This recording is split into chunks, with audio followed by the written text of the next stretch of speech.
পাদুকং কৃপা সিন্ধু নররূপহরি মহমোহতম পুঞ্জাশু বচণ্ডবিকনিকর অখণ্ডমণ্ডলাকারং ব্যাপ্তমেনাচরাচরং তদপদং দর্শিতমেনা তস্मै শ্রীগুরুবে নমঃ।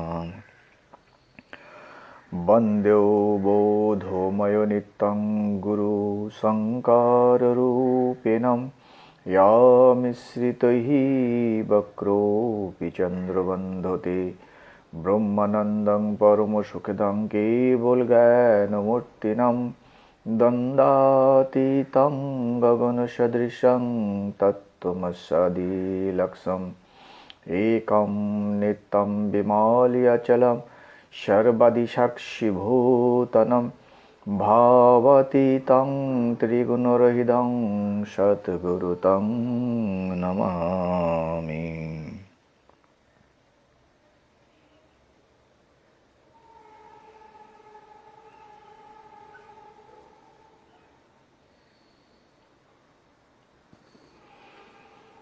উপস্থিত দর্শকবৃন্দ, আমার বোন ও ভাইরা, চরাচর জগতের সমস্ত প্রাণী ও পদার্থ ঈশ্বর স্বরূপ। আমি এই সকলের মধ্যে দিয়ে আমি আমার পরমপিতা পরমাত্মাকে আন্তরিক শ্রদ্ধাপূর্ণ প্রণাম জানিয়ে আজকের এই অনুষ্ঠান আরম্ভ করছি।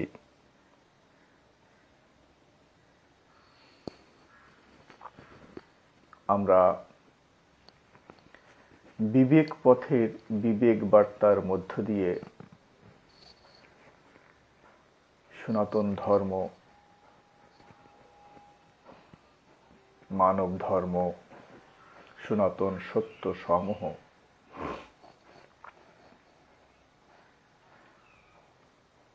যে সনাতন ধর্ম কোনো ব্যক্তি বিশেষের উপর প্রতিষ্ঠিত নয়, কোনো গ্রন্থ বিশেষের উপরেও প্রতিষ্ঠিত নয়, যে সনাতন ঈশ্বর, যার কোনো দিন জন্ম হয়নি, জন্ম হয় না, আগামীতেও হবে না,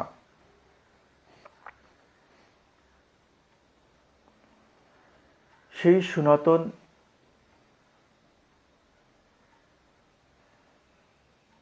ধর্ম, তাকে মানব ধর্মও বলি, সেই সনাতন ধর্ম কখনোই যুক্তি বিরোধী ছিল না,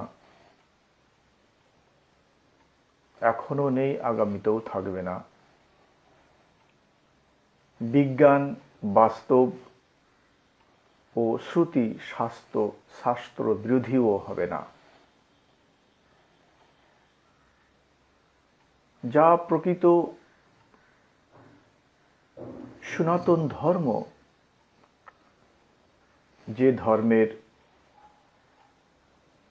প্রচার স্বামী বিবেকানন্দ, ঠাকুর শ্রীরামকৃষ্ণ, ভগবান শ্রীকৃষ্ণ, ভগবান শ্রীরাম এবং এমন বহু ঋষিরা অনাদিকাল থেকে করে আসছেন,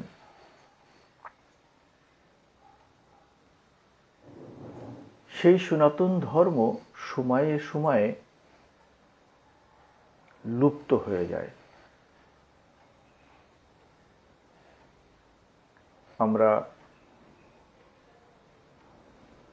সেই সনাতন ধর্মেরই উজ্জীবনের চেষ্টা করছি,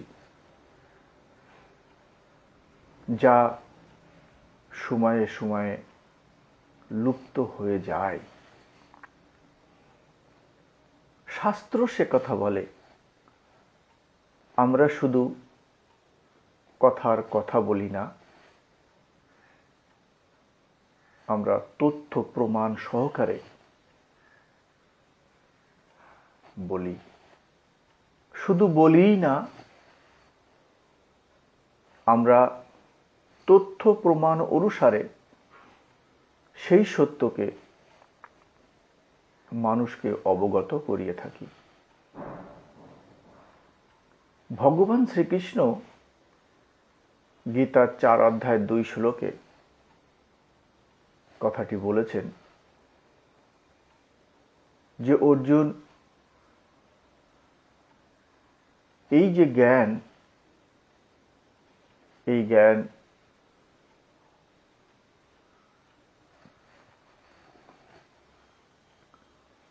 প্রথমে সূর্যকে দেওয়া হয়েছিল, তার পুত্র মনু, তার পুত্র ইক্ষ্বাকুকে দেওয়া হয়েছিল, কিছুদিন রাজঋষিদের মধ্যে ছিল। আজ সেই জ্ঞান প্রায় লুপ্ত, প্রায় নষ্ট হয়ে গেছে। তাই 3 শ্লোকে বলছে, তাই সেই পুরানো যোগী আমি তোমাকে বলছি। এই যে শুধু দাপর যুগের কথা তা নয়, যদি আমরা ভাগবতকে অবলোকন করি, যদি ভাগবতকে যদি আমরা খুঁজি, সেখানে যদি আমরা দেখি তো ভগবান কপিল দেব ভাগবতের 3 স্কন্ধের 24 অধ্যায়ের 37 শ্লোকেও কিন্তু এই কথাটি বলা আছে।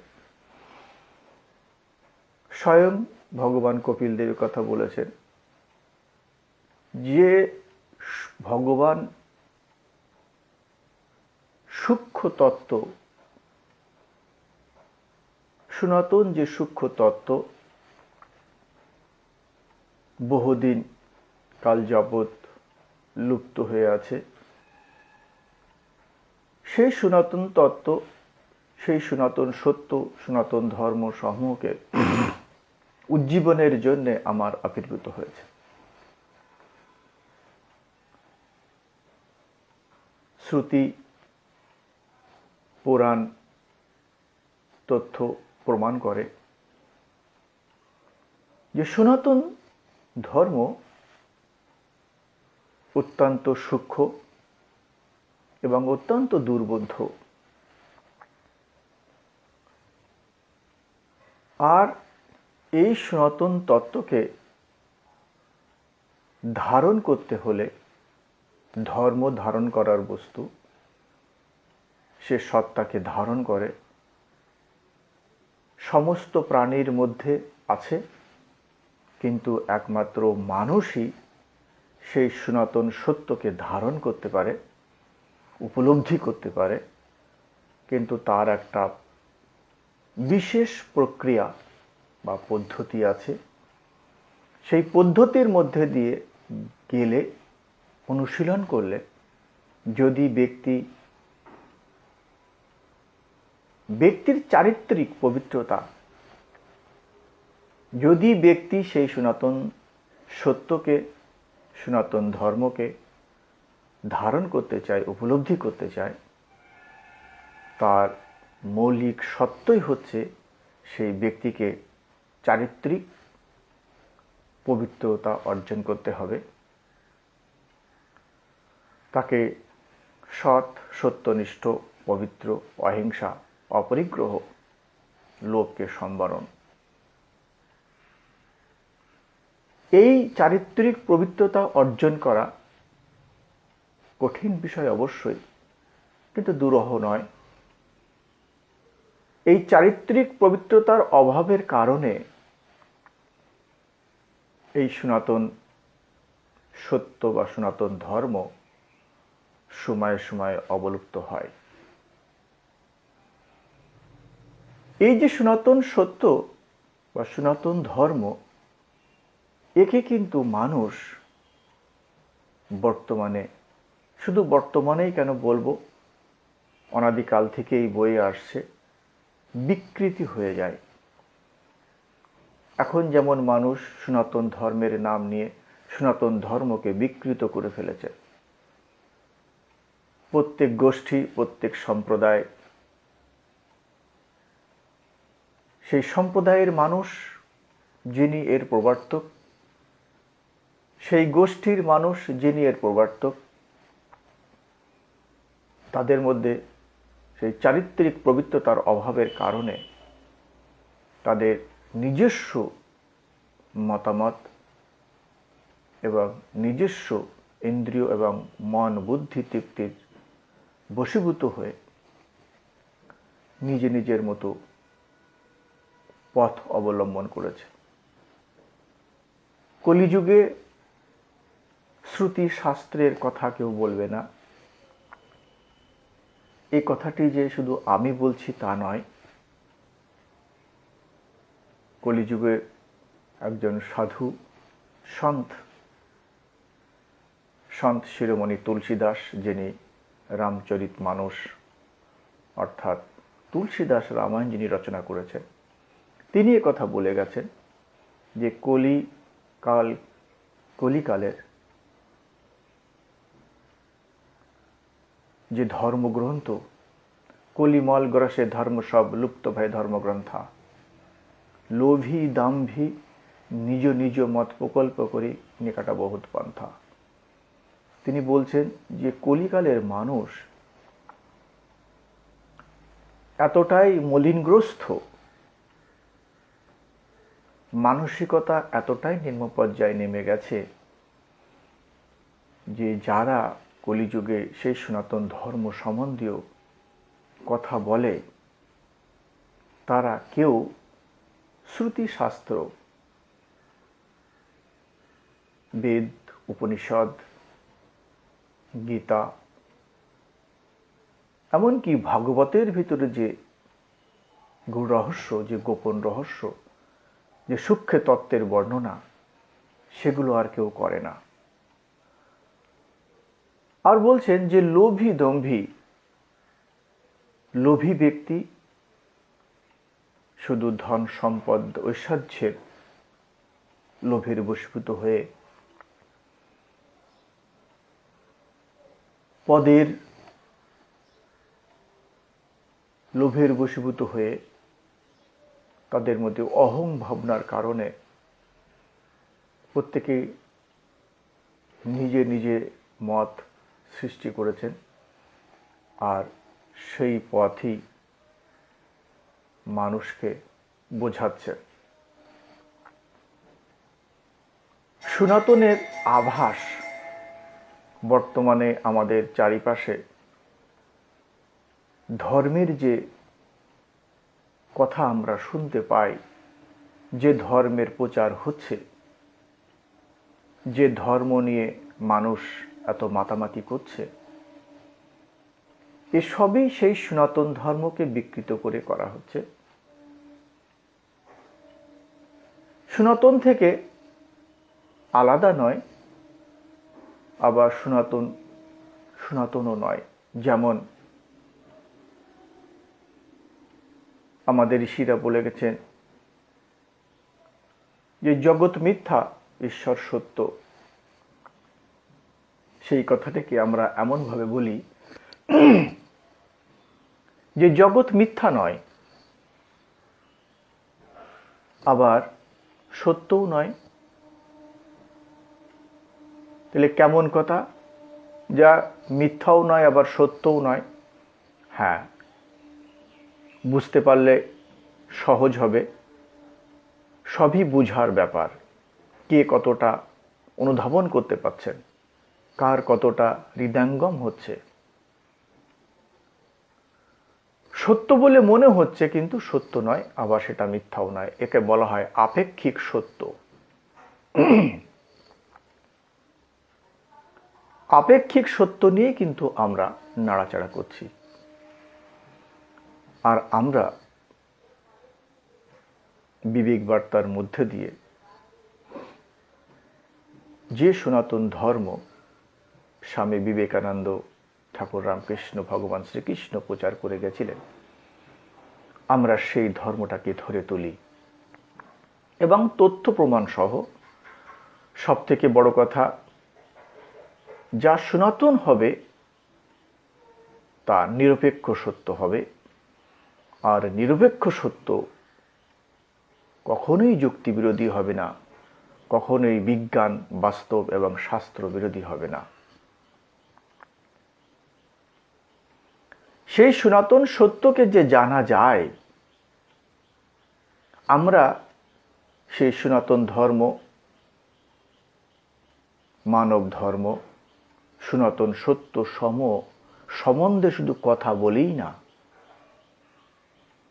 আমরা সেই সনাতন ধর্ম বা সেই সনাতন ঈশ্বর যা ইন্দ্রিয়, মন এবং বুদ্ধির বাইরে, সাধারণত সকলে কথা বলে থাকেন যে ঈশ্বরকে দেখতে গেলে, ঈশ্বরকে বুঝতে হলে আমাদের ইন্দ্রিয়, মন ও বুদ্ধির বাইরে যেতে হবে, অর্থাৎ অতীন্দ্রিয় সত্তায়, অতিচেতন অবস্থায় আমাদেরকে উঠতে হবে। তো যে ঈশ্বর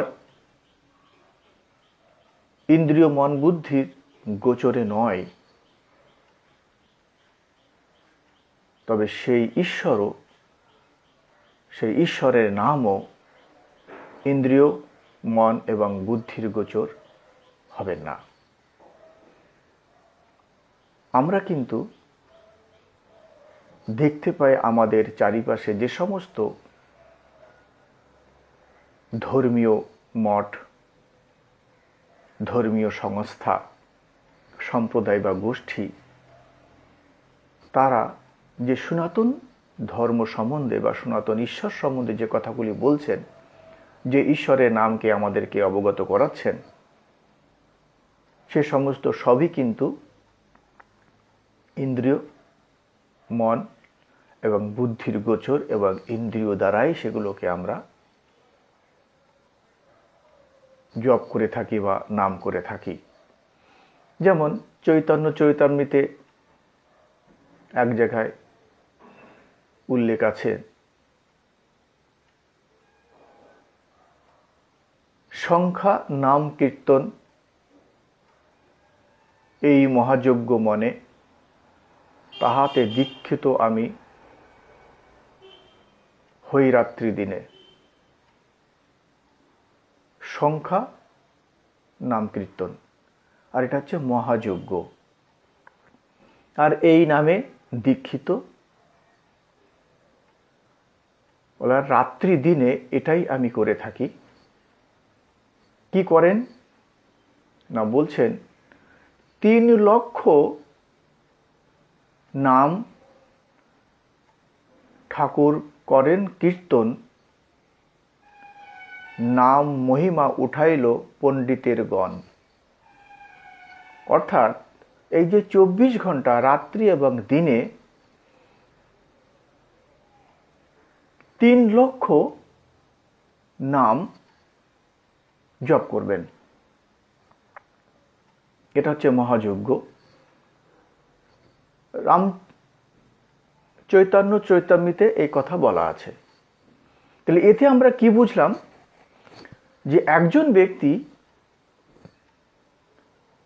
তিনি ওই নামে দীক্ষিত, যে নামটা ইন্দ্রিয়ের দ্বারায় জপ করা হবে, এবং 24 ঘন্টায় 3 লক্ষ বার এই জপ হবে। আমরা যদি শ্রুতি শাস্ত্রকে অবলোকন করি বা ভগবান শ্রীকৃষ্ণ যে কথাগুলি বলে গেছেন, যে নিরন্তর ঈশ্বরের নাম সুমিরন করতে হবে, শ্রুতিশাস্ত্রের কথা। আর ভগবান যিনি ঈশ্বর, যিনি পরমেশ্বর, তিনি ইন্দ্রিয় মন বুদ্ধির বাইরে। অতএব যে সত্তা ইন্দ্রিয় মন বুদ্ধির বাইরে, সে সত্তার নামও ইন্দ্রিয় মন বুদ্ধির বাইরে হওয়া উচিত। যুক্তি কথা বলে। কিন্তু যে ভগবান, অর্থাৎ যে সনাতন ঈশ্বর যদি ইন্দ্রিয় মন বুদ্ধির মধ্যে আসে, তবে এটা আমাদেরকে ধরে নিতে হবে যে সেটা সনাতন যে ঈশ্বর, সনাতন ধর্ম যে ঈশ্বরকে ডাকেন, সেটা সেই সনাতন নয়। সনাতনের আভাস হতে পারে, সনাতন নয়। কারণ নিরন্তর অর্থাৎ যার কখনোই অন্তর পড়বে না, যাকে কন্টিনিউ বলা হয়, যার কখনোই ব্রেক অর্থাৎ ভঙ্গ হবে না, বন্ধ হবে না। ইন্দ্রিয় কখনোই, আমাদের কোনো ইন্দ্রিয় 24 ঘন্টা কাজ করে না। অথচ ভগবান শ্রীকৃষ্ণ বা আমাদের অনেক ঋষিরা বলে গেছেন যে ঈশ্বর ইন্দ্রিয়র গোচর নন, তিনি ইন্দ্রিয়ের বাইরে, তার নামও ইন্দ্রিয়ের বাইরে। অর্থাৎ তাকে যদি ডাকতে হয়, তার নাম যদি নিতে হয়, তবে সেটা কিন্তু ইন্দ্রিয়ের বাইরে দ্বারা নিতে হবে। আর সেই ঈশ্বরকে অনেক মঠ বা গোষ্ঠীর যার প্রধান, যে প্রবর্তক, তেনারা বলেন যে তাকে জানা যায় না। আমরা বলি যে শাস্ত্র কখনো মিথ্যা নয়, যুক্তি বিরোধী নয়। অর্থাৎ সেই সনাতন সত্তাকে, অর্থাৎ সেই সনাতন ধর্মকে, অর্থাৎ সেই সনাতন ঈশ্বরকে এখনো জানা যায়, এবং যার নাম ইন্দ্রিয় মন বুদ্ধির বাইরে, সেটাও আমরা জানতে পারি। প্রমাণ হিসাবে আমরা বলি ভগবান শ্রীকৃষ্ণ গীতার 7 অধ্যায় 24 শ্লোকে যে কথাটি বলেছেন, যে অবিবেকীগণ, অল্পজ্ঞগণ আমার যে সর্বোৎকৃষ্ট রূপ আছে তা তারা জানে না।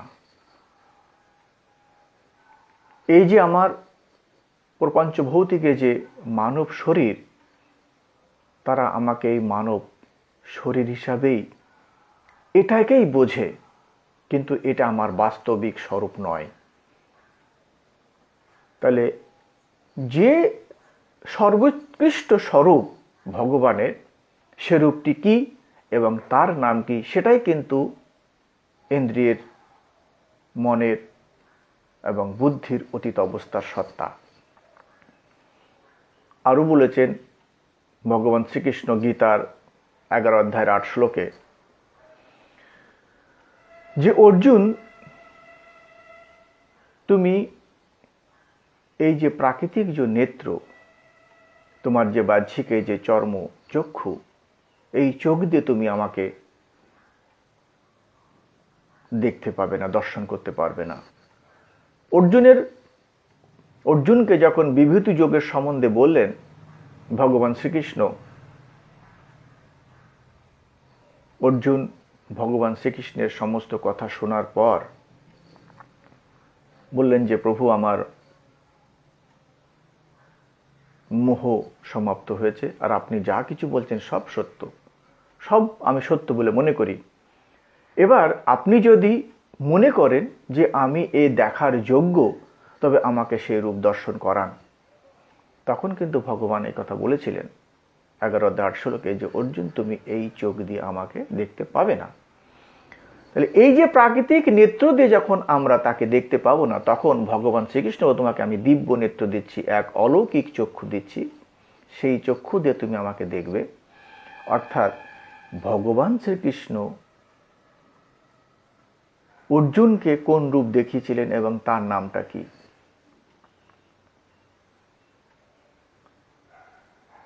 এবার আমাদেরকে বিচার করতে হবে, যারা বলেন সেই অলৌকিক যে সত্তা, যে অতীন্দ্রিয় যে সত্তা, তাকে জানা যায় না। ভগবান শ্রীকৃষ্ণ কিন্তু সে কথা বলেননি। ভগবান শ্রীকৃষ্ণ গীতার অনেক জায়গাতেই এর বর্ণনা করেছেন। তার মধ্যে 11 অধ্যায়ের 54 শ্লোকে ভগবান এ কথা বলেছেন, যে অনন্য ভক্ত আমাকে তত্ত্বত প্রত্যক্ষ করে, অর্থাৎ জেনে, এই যে প্রত্যক্ষ জেনে, দ্রষ্টুচা এবং দেখে তারপরে আমার ভিতর প্রবেশ রূপ মোক্ষ লাভ করতে পারবেন। আমরা যুক্তিবিরোধী নই, আমরা যুক্তিপক্ষে। সনাতন ধর্ম যুক্তি সপক্ষে, যুক্তির সাপেক্ষে কথা বলেন। সেই যে অতীন্দ্রিয় সত্তা, তাহলে আমাদের মধ্যে অতীন্দ্রিয় সত্তা কি আছে যার মাধ্যমে আমরা সেই ঈশ্বরের নামকে জানতে পারি। তুলসীদাস রামায়ণে একটা সুন্দর কথা বলা আছে,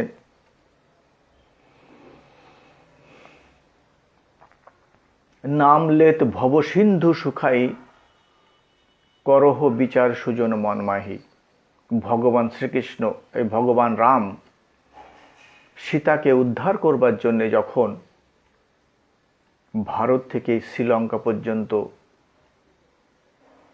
বাঁধ বেঁধেছিলেন, যথেষ্ট পরিশ্রম করেছিলেন। সেই পরিশ্রমের মাধ্যমে সাগরের উপরে বাঁধ বেঁধে তারপরে তিনি শ্রীলঙ্কায় পৌঁছেছিলেন। বলছেন যে ওই বাঁধ বেঁধে যেতে, ওই সাগরের যেতে অনেক কম পরিশ্রম না, বহু পরিশ্রম করতে হয়েছিল। কিন্তু তুলসীদাস রামায়ণ বলছেন যে নাম নিলে ভবসিন্ধু, ভাবনার যে সাগর, মানুষ যে ভাবনায় ডুবে আছে, সেই ভাবনার যে সাগর, সেই নাম নিলে সেই ভাবনার সাগর শুকিয়ে যায়, তাকে পরিশ্রম করতে হয় না।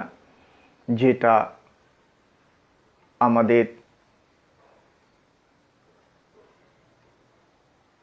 চৈতন্য চরিতামৃতে বা এমন অনেক গ্রন্থে কথা বলা আছে যে ঈশ্বরের নাম নিলে, একবার নাম নিলে যত পাপ হরে, জীবের কি সাধ্য তত পাপ করে।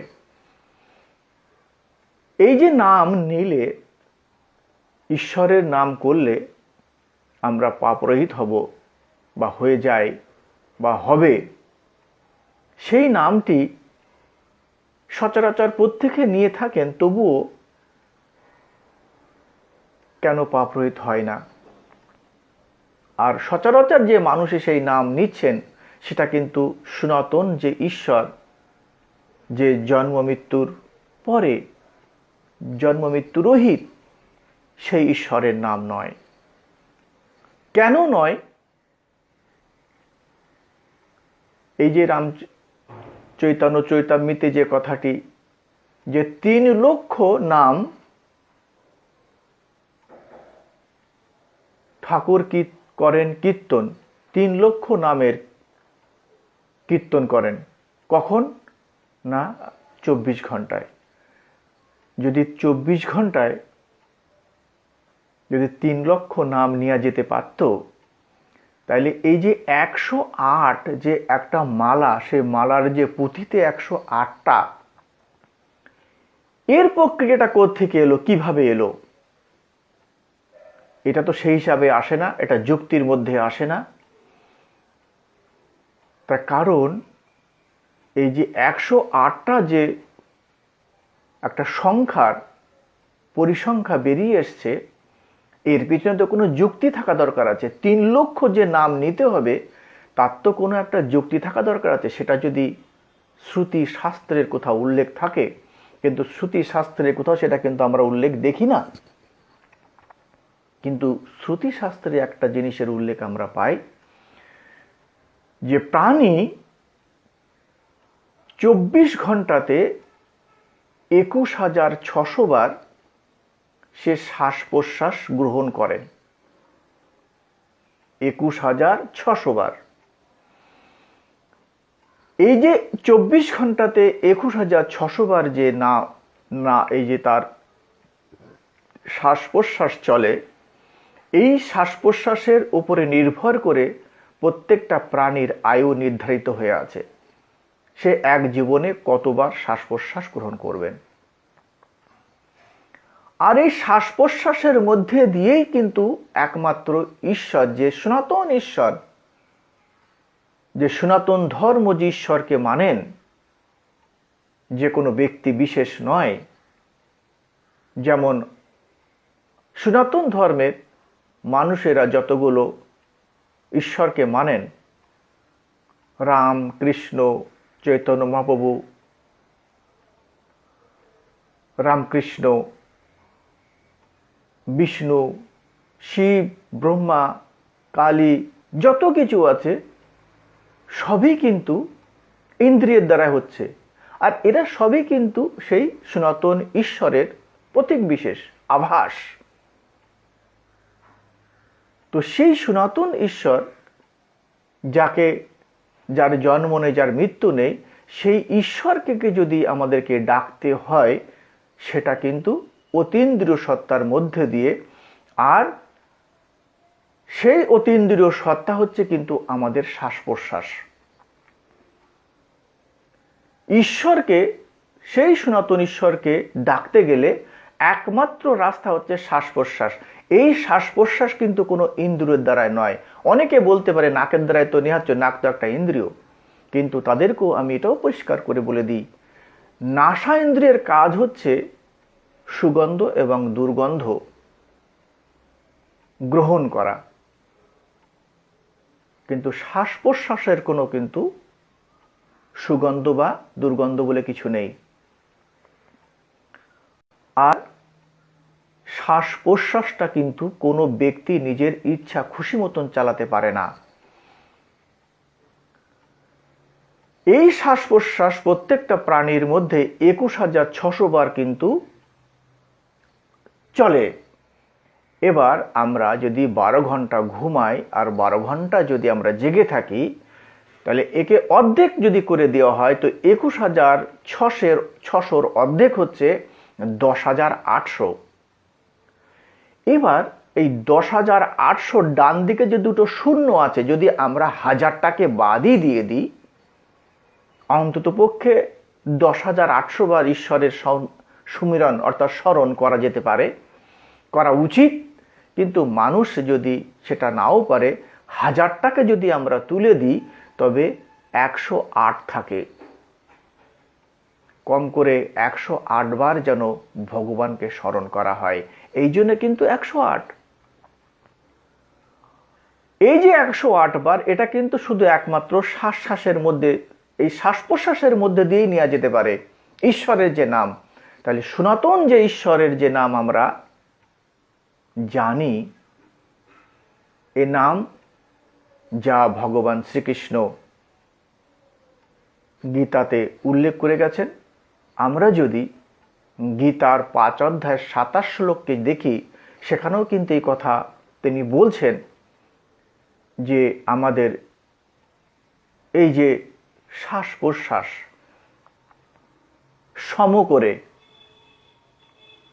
যিনি এখানে মনকে, সমস্ত ইন্দ্রিয় দ্বারকে রুদ্ধ করে যিনি এখানে মনকে একাগ্র করেন, তিনি একমাত্র সনাতন ঈশ্বরকে পেতে পারেন, সনাতন ঈশ্বরকে প্রাপ্ত হন, ব্রহ্মকে প্রাপ্ত হন। কবিদাস এই কথা বললেন যে শ্বাস শ্বাস সুমিরন করো, বৃথা শ্বাস মত কো, না জানে এই শ্বাস কি হাবত হই কি না হই।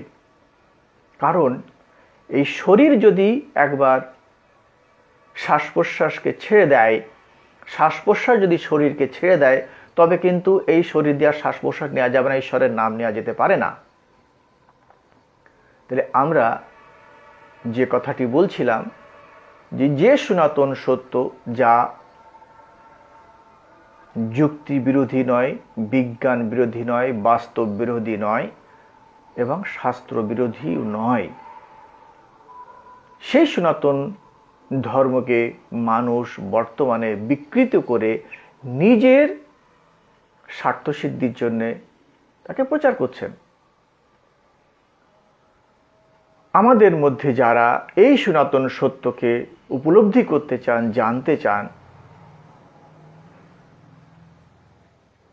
সেই সনাতন সত্য যা কোনো ব্যক্তি বিশেষ নয়, যা কোনো বিশেষ ধর্মগ্রন্থের উপরে প্রতিষ্ঠিত নয়, যা প্রত্যেকটা প্রাণীর সত্তার উপরে নির্ভর করছে, মানুষ তার নিজের হৃদয় থেকে তাকে উপলব্ধি করবে। সেই সনাতন ধর্ম সম্বন্ধে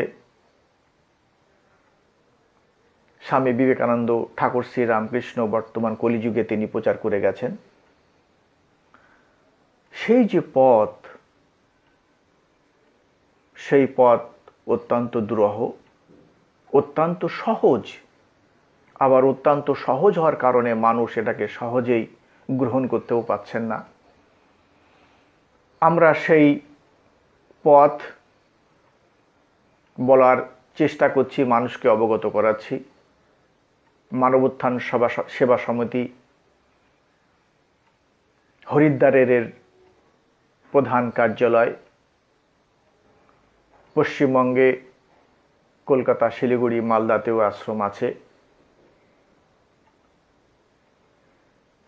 তারই শাখা হিসাবে উত্তর চব্বিশ পরগনার বনগাঁ মহকুমা গোপালনগর থানার অধীনে বৈরামপুর গ্রামে বাংলা ভাষায়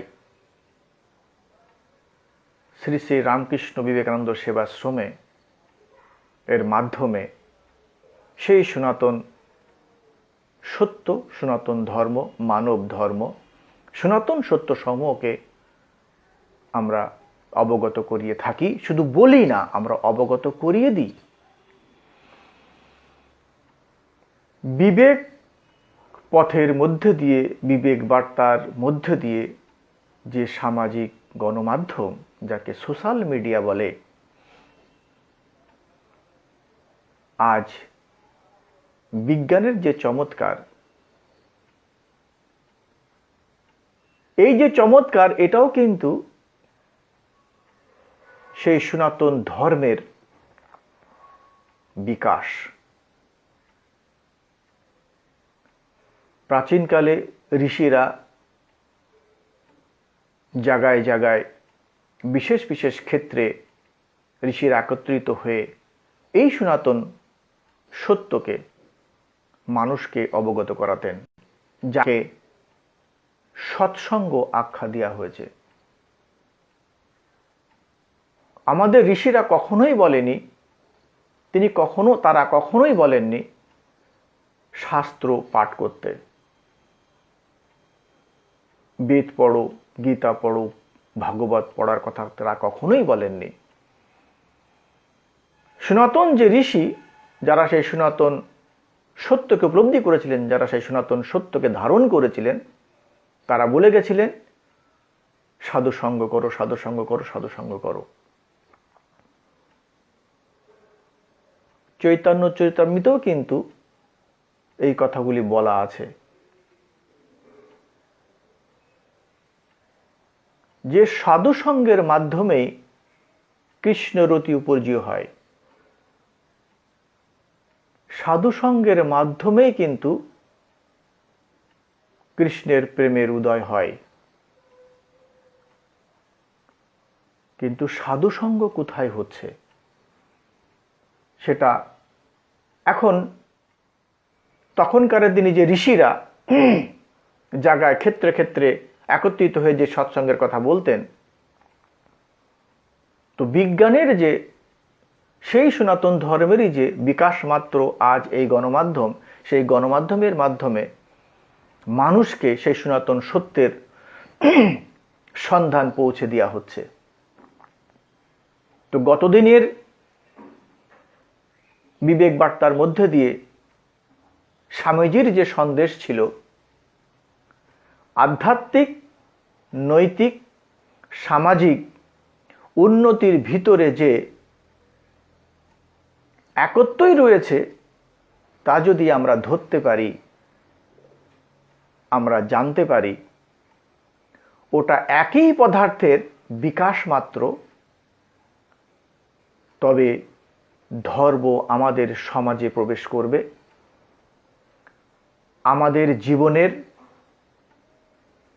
প্রতি মুহূর্তই ধর্মে পূর্ণ হবে। ধর্ম বলতে যা বোঝায় সেসব আমাদের জীবনে তার প্রভাব বিস্তার করবে। বেদান্তের আলোকে তোমরা বুঝবে যে সব বিজ্ঞান কেবল ধর্মেরই বিকাশ মাত্র। এই প্রসঙ্গে আজ বলা হলো না যে ধর্ম কিভাবে মানুষের উন্নতির যে পথ, যে বিকাশের কথা বলে। প্রকৃত ধর্ম যখনই সেই সনাতন ধর্মের বিকৃতি ঘটেছে, তখনই কিন্তু এই ধর্ম নিয়ে রক্তের স্রোত বয়েছে। ভগবান শ্রীকৃষ্ণ, ভগবান রাম এবং আমাদের ঋষিরা সে কথা ঘোষণা করেছেন। স্বামীজি বলেছিলেন যে ধর্মের জন্য যতটা না রক্তের বন্যা বয়েছে, তত অধিক আর কিছুর জন্য হয়নি। প্রকৃতই কি ধর্মের জন্য মানুষ রক্তের স্রোত বয়? না। প্রকৃত যে ধর্ম, যেটাকে ধারণ করা হয়, যে ধর্মের কারণে মানুষের বিকাশ ঘটে, বিজ্ঞানের বিকাশ ঘটে, সেই ধর্ম যখনই বিকৃত হয়েছে, সেই ধর্মের বিকৃতি হয়ে যাওয়ার কারণেই রক্তের বন্যা বয়েছে। সে যে সম্প্রদায়ই হোক না কেন, যে গোষ্ঠীই হোক না কেন, তাদের মধ্যে কিন্তু এই সাম্প্রদায়িকতা যে শব্দটি বয়ে আসছেন, একটা সম্প্রদায়ের স্বার্থের জন্যে, একটা সম্প্রদায়ের ইন্দ্রিয়, মন এবং বুদ্ধির তৃপ্তির জন্যে তারা নিজেদের মতো মত জোর করে মানুষের উপরে চাপিয়ে দেওয়ার চেষ্টা করেছেন। যখন তারা সেটা মানেননি, তাদেরকে মৃত্যুর ঘাটে পাঠানো হয়েছে, তাদের রক্ত বয়ে দেওয়া হয়েছে। যেটা ছিল বর্তমানেও তাই। ধর্ম কোনো সম্প্রদায়ের নয়। এই জন্যে আমরা মানব ধর্মের কথা বলি, কারণ ধর্ম একমাত্র মানুষের জন্যে। আর সম্প্রদায় এই মানুষের মধ্যে বিভেদ সৃষ্টি করেছে। যখনই মানুষ ধর্মকে বিকৃত করেছে, তখনই তাদের মধ্যে এই সম্প্রদায়ের সৃষ্টি হয়েছে, আর তখন থেকেই রক্তর বন্যা বইতে শুরু করেছে। এই বলে আজকের বিচার এখানে বিশ্রাম দেব। আগামী রবিবার 7 তারিখ স্বামীজির এই সন্দেশকে নিয়ে কিছু আলোকপাত করার চেষ্টা করব। আপনাদের সকলের মধ্যে দিয়ে আমি আমার পরমপিতা পরমাত্মাকে পূর্ণ প্রণাম করে এখানে শেষ করছি। ওম তৎসৎ।